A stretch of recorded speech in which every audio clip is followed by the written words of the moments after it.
Hi, this is Hear the Raw podcast. I am Paul Schneider. As always, you can hear us on Apple, Spotify, Amazon, Google, and most other podcast platforms. And you can follow us as well on TikTok at hear_the_raw and on Instagram at hear.the.raw. You can also follow my current journey under the hashtag of Paul's Journey, where I am slowly but surely documenting my recent diagnosis of a spread of head and neck cancer that I was diagnosed with 3 years ago. Today, I've got someone with me who I have really been looking forward to interviewing. And amazingly, we've rekindled a working relationship that we didn't know we had about 30 years ago in a totally different trade, in a totally different background. And it's really good to be back in touch with Chris Lewis. Chris runs a charity called Simpal, which the website for that is www.obviouslyyoursimpal.com, doing some amazing things, and we'll talk about that in this interview. Chris also runs Chris's cancer community, which the URL for that is Chris-cancer community, or if that's slightly incorrect, Chris will correct me in a minute. .com, where please do go and have a look at that as well and see what Chris is up to in the cancer world. Chris, hi, how are you? Yeah, very good, Paul, and thanks very much. You've set the bar very high with that intro, man. And Just setting you up nicely, yeah. yeah, yeah, thanks a lot. And No, no, no it's worries. great. Thanks very much for inviting me on the show. It's a great honor. No problem. So as always, I like to ask people just to say who they are. So, tell us a bit about who Chris Lewis is and was. Who is Chris Lewis? So Chris Lewis is in two parts, but so it's Chris Lewis BC before cancer. So Yeah, Chris Lewis was a business consultant in the rag trade, Paul. yeah, And I was having great fun, enjoying myself, and all of that sort of stuff. Thought I was undefeatable, let's say, in a really tough industry. I'd made a yeah, good living and was making a good living. Things had changed for us. As the business moved, I moved from selling fabrics to selling garments. yeah. But so I've been married now for 46 years, which is good these days, right? And I've Yes. got two wonderful kids, both around the age of 40. One's a little bit less, one's a little bit more. And I've got Hmm. three incredible grandchildren. The oldest one's 17 and the youngest one's 5. So we've got a good mix of family there. Chris, the a big part of this interview will be the fact that obviously you're a survivor as well. Yeah, Um, indeed. and sorry, go on. No, that's it. Yeah. Yeah, and I'd just like to understand a bit about your lifestyle in the past. So, I think it's always interesting to hear the background on whether people drank, smoked, lived a healthy diet, a terrible diet, a mixed diet, that sort of thing. If that's Okay. okay. So interestingly enough, I was a vegetarian anyway by choice. I was a vegetarian from a kid. Mm, So I didn't eat any meat and I didn't eat any fish, and I still don't. So that I never smoked because I was a footballer, and it didn't seem logical really that I was going to do something to my lungs if I wanted to play football. So I didn't do that yeah, anyway. I was a social drinker. I mean, I didn't really drink at home, but I did a lot of socialising in my work, to be honest with you. So we did spend a lot of time either over dinner or in the pub having a few beers. hmm, But I wouldn't say I was an alcoholic, but I certainly socialised. I enjoyed the social side of it. The drinking, yeah, I did do it, but I can take it or leave it, really. yeah. And so just tell us what cancer you had, Chris, and when was the diagnosis? Yeah. So my diagnosis was in 2007, Yeah, and I was given 6 months to live. Interestingly enough, and I wow, was diagnosed with stage 4 mantle cell lymphoma, which is a blood cancer. wow. So it was all over my body, basically. And this is in 2007. So I think um, you and I have touched on this in a previous conversation, but the bit that's really interesting for me, and that I really like to for any guest to share that's been through survived cancer, is the story that got them to the diagnosis. I think we've touched on this before. Let's be honest, this is a take two because of a broadband issue previously on our last interview. But you know, the reason how we end up getting the diagnosis is usually because of something very different. We go to the doctor because something's not right, or I don't know, there's something wrong with our eye, and we've actually got something wrong with our leg, or just anything. These random things can happen, and then we end up with a cancer diagnosis. What's your story? Yeah, I think you're spot on there, actually, Paul. I'd reached the age of 50. So that was the year before I was diagnosed, and I really thought I was bulletproof, no heart attack, no cholesterol problems, never saw the doctor. And I was like, well, okay, now we can sail on, look forward to retirement, right? But what they Hmm. say is, what man proposes, God disposes. Okay, and he certainly did that with me. But it was really weird because you're right about the symptoms, because I felt tired. Firstly, that was my first main symptom. Yeah. But I thought that was just work, driving. I was driving all over the country, flying all around the world, and I just thought, I'm getting a bit tired. Hmm. And then I woke up one morning in bed, and my missus said, "Blimey, you've absolutely soaked the sheets. You're wringing wet." Right. And Yeah. then Night that sweats. became an issue, like following that on every day. Basically, I was wringing wet, and I got Yes. more tired. I wouldn't say tired, really. I became exhausted, and I could barely get myself from the station home, which is 10 minutes, quarter of an hour in normal circumstances. So Yes. things weren't getting well. They were getting a bit worse. And then I contracted what I thought was a cold, and I couldn't Yeah. get rid of it. All my sinuses were bunged up, my throat was sore. So I had all these things, and I still didn't go to the doctor, by the way. Huh. But finally, what tipped it over the edge was my legs all came up with a sort of measles rash. Wow. So yeah, but still I didn't go to the doctor. So I'm one of the cavemen generation. We're a very stoic, and we don't really need to trouble the doctor. Everything will go right in the end if you do the right Hmm. things. But it didn't, and to be honest, my wife was pecking my head a lot, and it was her that, Yes. to be fair, it was her that forced me to the doctor. That was an interesting meeting, actually, with the doctor, because we hadn't seen each other for a long time, and he's been our family doctor for many years. Yeah. And he was like, "Mr. Lewis, what brings you to the surgery?" As he was dusting off the file.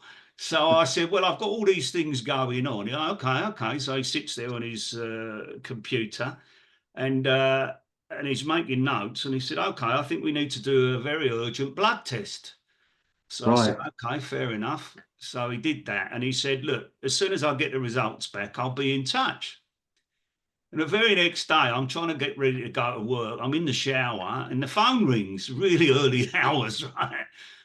And my missus says, "The doctor's on the phone." And so I suppose he said, you've got to go very urgently to Croydon Hospital. You've got to go there quickly. I've arranged a very urgent appointment with the ENT people. They're waiting for you. Go there now. Wow. That's okay. That's okay. And so what are you thinking at this point? Is it messing with your head? Are you just thinking this will blow over? What's going on in your Well, head at this point? in a funny sort of way, Paul, I was quite relieved because he'd obviously found something, right? So, Right. because for me, it was all a mystery at that stage. I couldn't connect all of those odd symptoms together, right? Yeah. And I Yeah. thought, well, actually, this is quite good now because he's found the answer. Yes. So off I went to the hospital and met this wonderful lady. And she said, "Let me have a look down your throat, Mr. Lewis." And she said, "Oh, you've got enormously large tonsils." And I said, "Well, to be honest, it goes with the trade. I talk a lot." So she said, "No, no, more than that. It's worse than that. And they're growing. They're still growing." I was like, "Really? Okay." And she said, "It's dangerous now. If we don't take these tonsils out, you're going to choke." Wow. So I was like, Wow. "Oh, So are okay. you, So are you it's." thinking at this point it's just tonsillitis then? Is this where you're Yeah, going? that's because I thought, well, that explains it. I'm all nasal and everything, and I'm Yes. tired because I'm not breathing properly, right? Yeah. So this was before Dr. Google even existed, right? So this is Right. just me, the clever boy, thinks he knows everything, right? Yeah. So thankfully, they moved me in for a very quick operation. That was done within 2 weeks. That's pre today's NHS, by the way, right? Today's NHS, God knows what will be happening. I'd still be there, I think. Yes. But anyway, they wheeled me. I hadn't had an operation since I was a kid, so it was all quite new. And Yeah.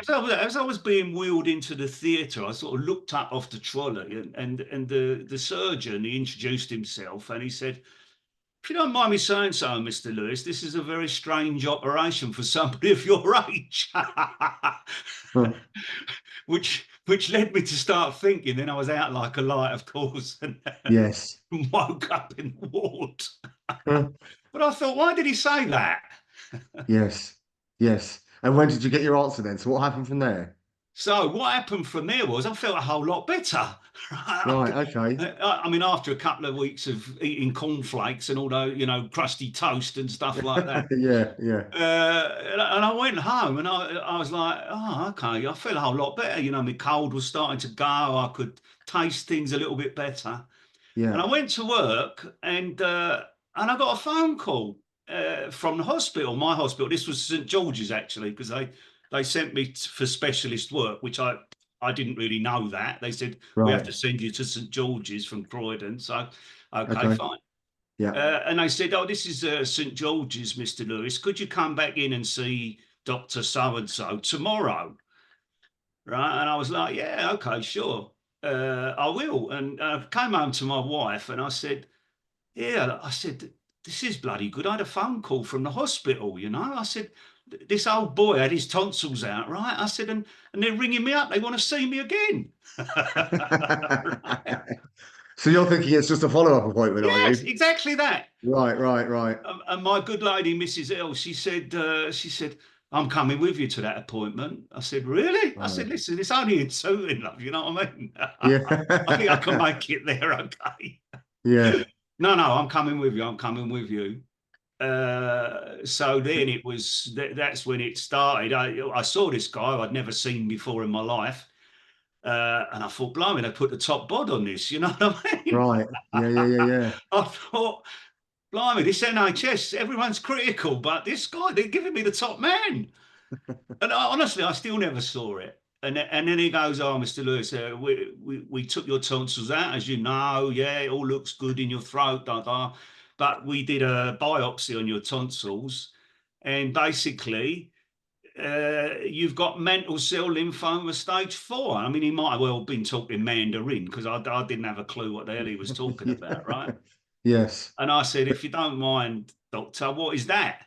Yes. And he goes, it's cancer. And then I thought, okay. Was stage 4? And he Yes. said, well, put it like this, there isn't any stage 5. That's what they said to me. That's how they said it to me. Yes. Right, Yes. but actually, he was such a nice, smiley bloke, and I'm always smiley, you know what I mean? And I said, come off it. I said, listen, my surname's really common, right? You sure you got the right file? I Wow. said, Okay. I'm a lucky guy, right? Nothing bad happens to me. Mm. And anyway, and he goes, well, unfortunately, it has, and basically. Things are very bad. We need to do a full body scan to check exactly where the tumours are. But our first view of it is it's not good at all, and we're going to have to chemo you, and we're going to have to. The only thing that's left is we can do a transplant. I was like, transplant? Yeah. Of what, by the way? Yeah, it was a stem cell transplant, right? Right. Okay. This is really interesting. Okay. Go So on. yeah, so I was like, really? Okay, where does that come from? And he said, well, we have to find somebody who matches you. And I was Right. like, oh, right, okay. So, and I'm walking back to the station with my wife, and luckily she was there, right? Because otherwise I would Yes. have had to tell her myself. And and I was going, oh, what am I going to do for work? What am I Yes. going to do? Hmm. Because if I can't work, I'm self-employed, right? What am I going Yes. to do? And she goes, you're 51. She said, the bloke's told you you haven't got a chance of maybe 6 months and you're worried about working. She goes, what's wrong with you? I like it though. I like it. Okay. So when he so in that first meeting, he said it wasn't good, and he said it's likely that you've got 6 months. Is that what he said? Well, he didn't say that to me. He didn't approach me with that. I said, so what does that mean then? He said, well, Yeah. if it doesn't go well, he goes, there's so many chances of it going wrong that you might only have 6 months. Wow. Because I said, look, I'm a planner. You know what I mean? I want to know what I'm Yes. doing. I can rearrange my work and all that sort of stuff, right? Yes. Yes. I totally And get if it that. is that bad, then I need to tell my family and people and get on with it. You know what I mean? Yes. So just out of interest, look, I'm completely naive when it comes to stem cell. When they say stem cell transplant, Mm. and this is a very naive question, so apologies. No. Where is that transplant? Where is the stem cell? Where do they take it from and So okay, replace it? so your blood is made in. We've all got stem cells in our body, right?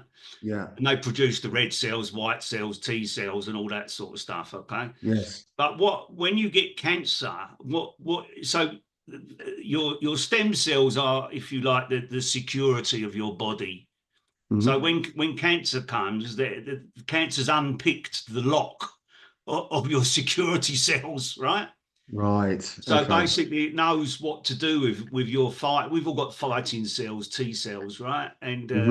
And they all fight whatever comes. But Hmm. mine, basically, the cancer had sort of swarmed all over them, so there was nothing left. The only way that they could work it was to get me some more from somebody else Right. with a Okay. different code, if you like, Yes. to make it Yes. more simple. Does that make sense? So Yeah, it makes it, complete sense. That's an excellent explanation. So what happens from there then? So do you go on a waiting list? And yeah, they, you go on a so years ago, it was ironic actually because in England we have the Anthony Nolan charity, yes. and they specifically do work for stem cell transplants. So Hmm. they gather people that want to donate. It's only a blood donation. It's not, it's nothing. You don't have any organs cut out or anything. Yeah, It's yeah. quite a simple process, or relatively so. So I mean, Anthony, it was named after Anthony and Shirley, his mother, who I remember the case when I was a kid. And I couldn't believe that there wasn't such a service in existence. But Mm, unfortunately, Anthony died because there was no match for him. So Shirley pushed on and she created the Anthony Nolan charity. yes. And now they work. I mean, it's all global now. It's not just UK, Germany, America. They're all involved. So they have a big register where they first of all start finding the blood matches and all of that situation, and then it gets finer and finer and finer Hmm. until, I mean, I got a 10 out of 10 match, which was brilliant, but they still Amazing. transplant with 8 out of 10, sometimes 7 out of 10, because there are no Wow. other options, Right. if that makes sense. But being a common guy, which I was, I still am, and there's some good things about being common, right? So they found me 6 matches in the UK, which was brilliant. Wow. Some people don't find a match ever. So the fact that I got 6, and in fact the one that worked out to be the best was a young lad of 22, and he was in London. Wow. Wow. So So what happens from there? The site they get his sample and they do what they need to do yeah, they biochemically, do and they tests on him to make sure that yeah. he's got no lurgies or anything that can be passed on to me. Yeah. And then we do the matching and matching and matching and make sure that it all does that. Well, I have tests, he has tests, and then we get down to narrowing it down. And then, so once we've got all that in situ and he's done his donation, then I have to come in and I had to have preparative work. So basically, what they have to do in it again in a simple analogy is they have to kill my soldiers, as many of them as there are, as they can without actually Right. killing me, right? Yes. So to Yes. get my army down so that they can bring a new army in, and all being well, the new army takes over time, right? That's amazing. Amazing. Yeah. And then finishes off my own little bit of army that's left. And then I have a new immune system. That is absolutely phenomenal. So this was nearly 20 years ago. Yeah. And so, am I right in saying then that the chemo and the stem cell transplant cured you? Um, yes, it's put me into, yes, it got me into remission. Yeah, They say that the disease is incurable. Um, right. and at that time, I mean, I asked the guy who was doing the transplant, who was in charge of it, and I said, "How many of these have you done?" Because I've got Yeah, mantle cell is very rare, right? yeah, I think it's something like 500 in the UK every year, so it's quite rare. yeah. And he said, actually, I haven't really done many for mantle cell, so we don't really have the figures, like the 5 and 10 years. We Yes. don't really have that. Wow. Okay. So I said, well, there was no choice really. So I just got on it, and that was it. There were, people say, well, how did you do that? But actually, there was no choice. It wasn't like, well, we can do this, we can do that. It was like that's what you have to have. And how was your chemo journey, Chris? Uh, it was more mental than physical, to be honest with you, Paul. Mm, I'd heard all the stuff about chemo, and obviously, listen, bearing in mind we're talking, as you say, nearly 20 years ago, right? yes. Nowadays, chemo can be a little kinder and a little more targeted. It can be, Hmm. but mine was the old stuff, the real battery acid stuff, and Yes. it was no, I can't say it was pleasant, but it became a psychological battle for me because everybody told me how bad it was going to be, and it's going to, oh, you've got to take all this time off work, you can't go to work, it's going to be terrible. Mm, mm, And I was like, nah, this ain't going to happen to me. This ain't going to happen to me. So what I did was, I asked, I'm in the hospital, St George's. I mean, they're my best pals. Now we're almost social friends. But back in the day, I said, look, what makes me tick is my work. So actually, I want to continue to do my work for as long as I possibly can. hmm. So could you possibly do the chemo for me? I was on alternate weeks because Right. my body was in decent shape, and they were giving very aggressive chemo because obviously the cancer was aggressive. So Yes. I needed, the big guns. And I said, look, can we do it on a Friday so I can have Saturday, Sunday, and I took Monday morning off, so I didn't go in with the traffic and everything else. I Right. went in after Yeah. that, and I kept that up. So I had 3 months worth of chemo, and I kept that up right until the last day of going to work. And I did it. And that for me was a massive, massive win because I just thought, right, you ain't having me chemo. You know what I mean? You ain't having me. Yes, I was Yes. sick and I felt terrible and all of that. But it became a battle of that. It is a mindset battle. Yes, it is. I think most journey, it's all relative. Everyone's journey obviously is their own, but I believe that it's entirely is mindset and mindset application. It's it's not just it's not what you think, it's what you think about, and actually even further than that. We could probably do a whole other podcast on that if I'm honest. But look, congratulations, Chris, and good to see you healthy today. No, thank Um, you, man. so look, you're doing some amazing stuff out there. Let's talk about Simpal and let's talk about Chris's cancer community. Over to you, Simpal. What a great charity you're running. You're out there providing, and over to you. I'm not going to steal your thunder here. Thank you. So, Simpal, yeah, it's one of a kind. There's nothing like it in the world, which I'm very proud of. And that was the key for me to start something because I'm not a lover of the charity world. I think you and I have spoken before about that.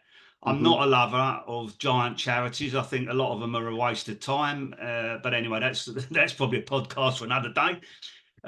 But so Simpal came just briefly. What Simpal does, there are three of us. We're all volunteers. None of us work for the charity as such. None of us are employed by the charity, but we're ex-business people. We're good friends, and it was something I started, but the other two joined in very nicely. Thank you. I didn't think that in the current state of the world that in 2024. I mean, we started it 7 years ago, so it was 2017 when we started it. We Okay. knew there was a problem with digital. We knew that people couldn't all receive it, that we didn't all have mobile phones, and we couldn't all afford £50 a month contracts as they were then, right? Yes. And I said to my friends, I'm going to do this charity. And they went, why? But everyone's got a phone, haven't they? Everyone can go on the internet. And I was going like, no, they can't.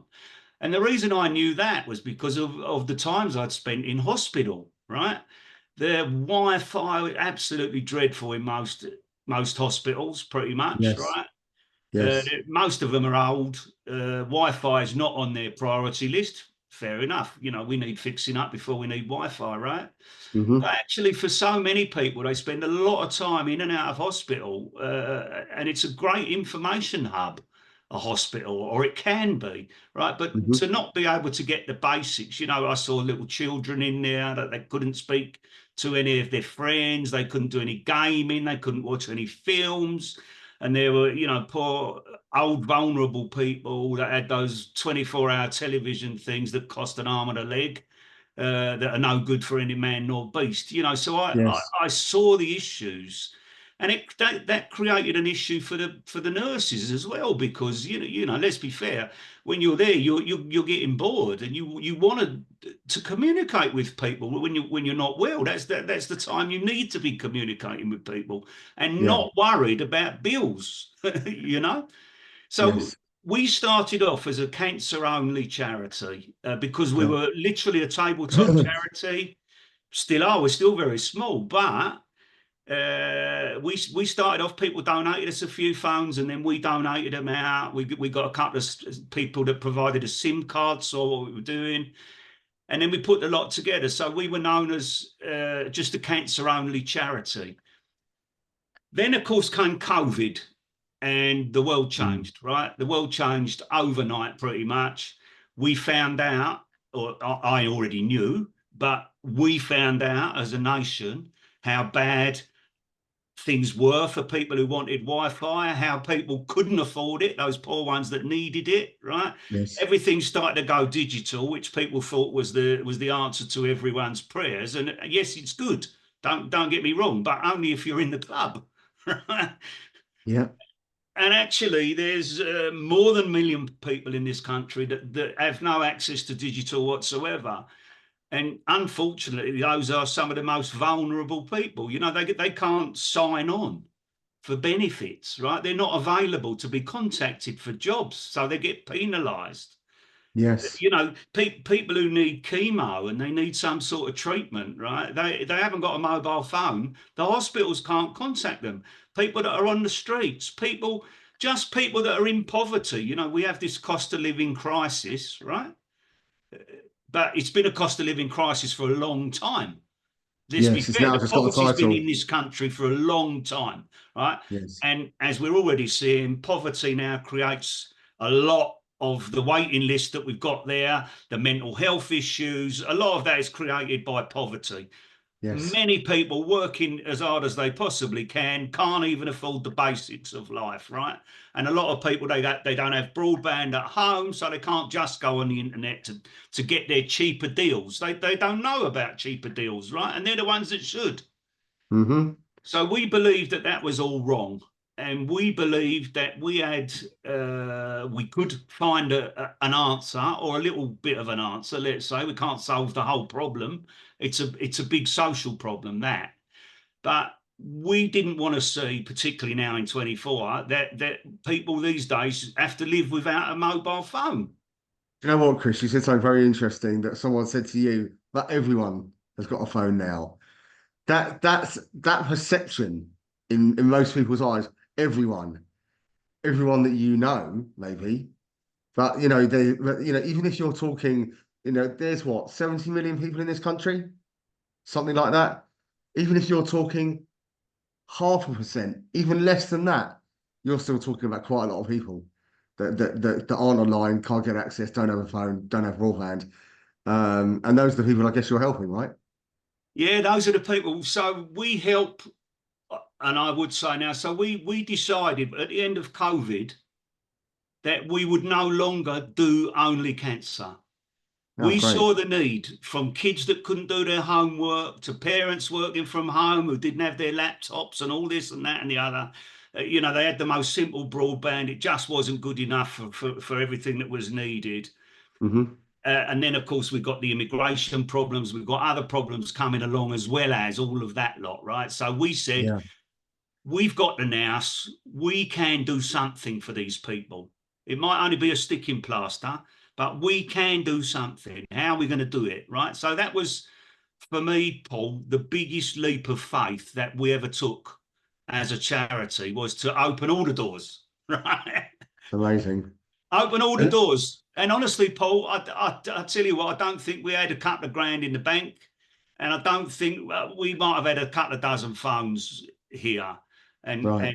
and, but I just knew we had to do something. So I knew if I could gauge what the demand was, I could then go out and find it, if Yes. you see what I mean. Yeah. So, Excuse me for flapping around, by the way. I've got a fly in the studio, so no, it's it's all right. bothering me a bit. Out of interest, so how can anyone listening help Simpel? How can they donate? What can they donate? How, where do they go to donate? Well, I mean, the easiest answer to that is money, of course, right? Yeah. And they can do that through the website. It's very, very simple. Yeah. And there's a play on the word Simpal. That's one of the reasons we used Simpal, okay, because we Yes. wanted to create a simple charity where we weren't bound up in red tape to help everybody. Yes. So they can donate there. I mean, we were in the early days, we were taking donations of phones and stuff like that. But again, that market's changed because of the cost of living crisis. People are now selling their phones online or giving them back to Yeah. the manufacturers and getting a few bob for it that way. So, Hmm. donations of phones and stuff have dried up from individuals, but we Right. still have corporates that will Yes. drop us off a few laptops, drop us off a few old phones that are not being used.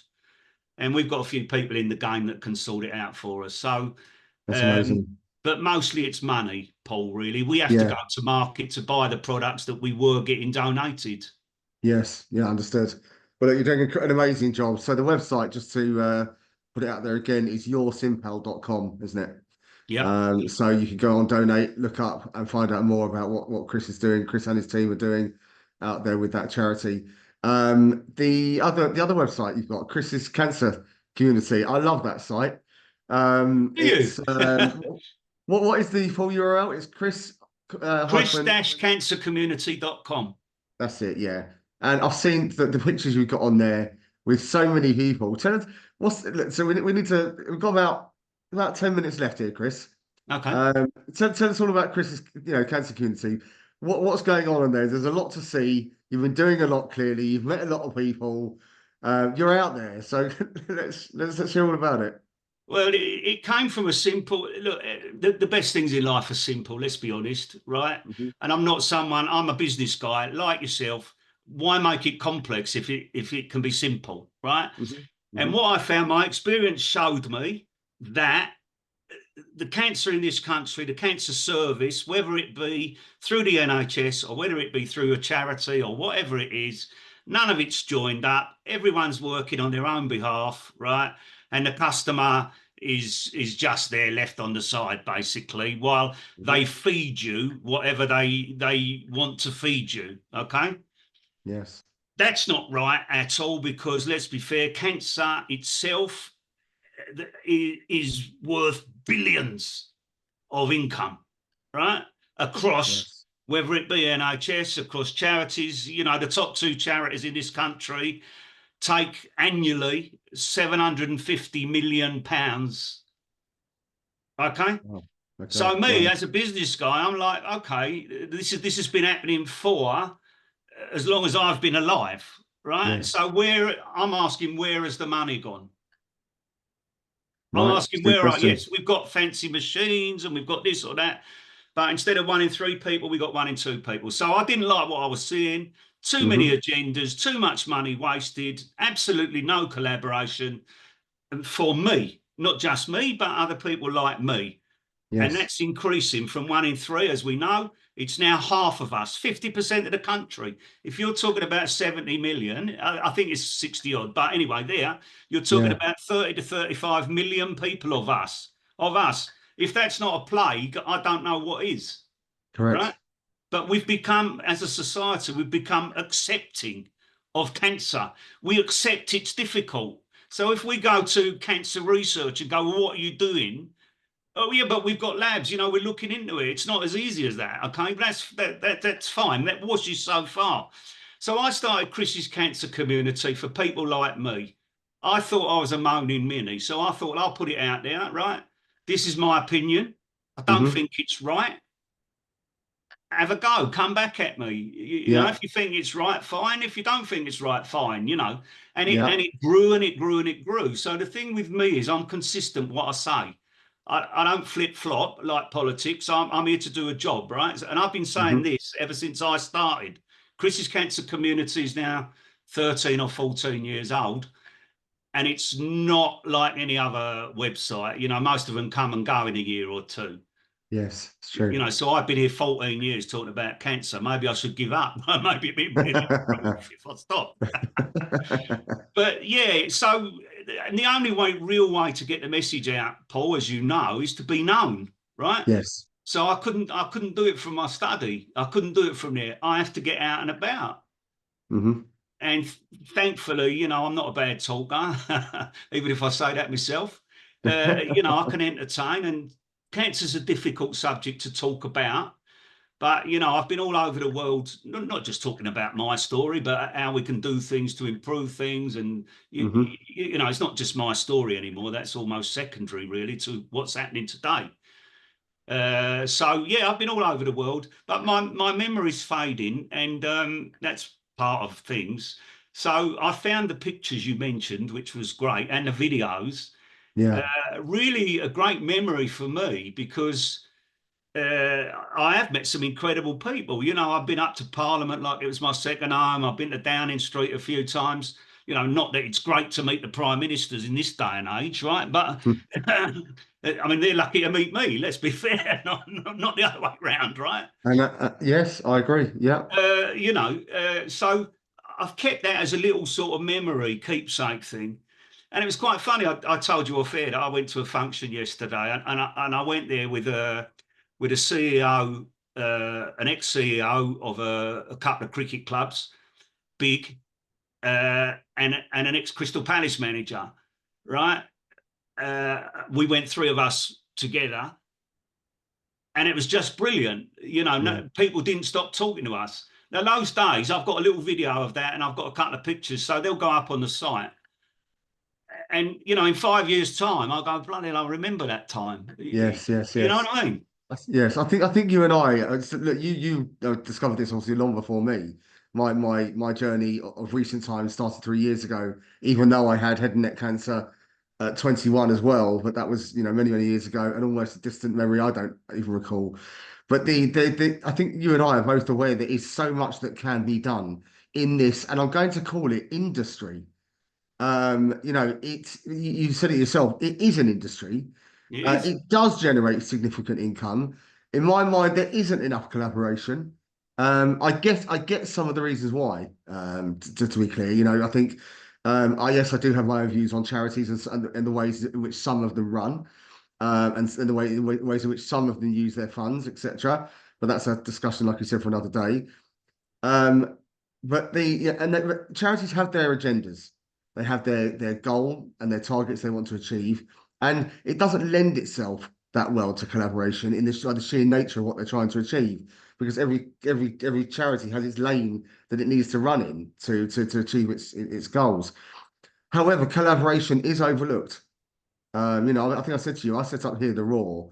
I was, initially I was thinking, shall I set up as a charity? Should I set up as a charity? And I realized it could clip my wings. And actually, I don't, my cause is more about awareness and requires collaboration. So therefore, I thought charity was not the way to go, and a non-for-profit is the way to go. But there is a huge amount that can be done. I think watch this space. If we drop a subliminal secret message here, watch this space as to what might be coming out in the next few months between me and Chris. We'll have to wait and see on that one. So little subliminal secret coded message. Watch this space for some interesting things that will be coming out on the market into this cancer industry. Anyway, that's me off my soapbox on that note for a minute. Um, Chris, can I just say, amazing interview. You are a ray of light, by the way. It's so good to be back in touch. You're looking really well. You've been phenomenal. You've spoken excellently, as you knew you would. So, it's been a phenomenal interview. Thank you. Thanks for your time. Listen, more Um, importantly, Paul, thanks for inviting me, because if people like you don't give me a platform, right, I can't get out there. So, we're only one of many people in the chain, right? mhm. None of Yes. us can work alone. No, correct. Collaboration, collaboration, collaboration, right? There we go, right? So there we go. So Chris, thank you. So thanks to Chris for today's guest. That's Chris Lewis of Simpal, the charity. That's yoursimpal.com. And if you want to know a bit more about Chris, you can check out chris-charity cancercommunity.com as well. Just to repeat that, because I did stutter. That's chris-cancercommunity.com to find out more about Chris as a person and where he's been around the world and what he's been doing in the cancer world for the last many, many years. So that's the end of this podcast today. A really fascinating uh, podcast, a ray of light, like I said. I am Paul Schneider. This is Hear the Raw. To cover off, you can find us on Google, Amazon, Spotify, and Apple Podcasts, as well as all the other, or most other podcast platforms, and on TikTok on here_the_raw. That's here_the_raw on TikTok, and here.the.raw on Instagram. Here.the.raw on Instagram. Thank you very much. Thanks, Chris. Thanks, Paul.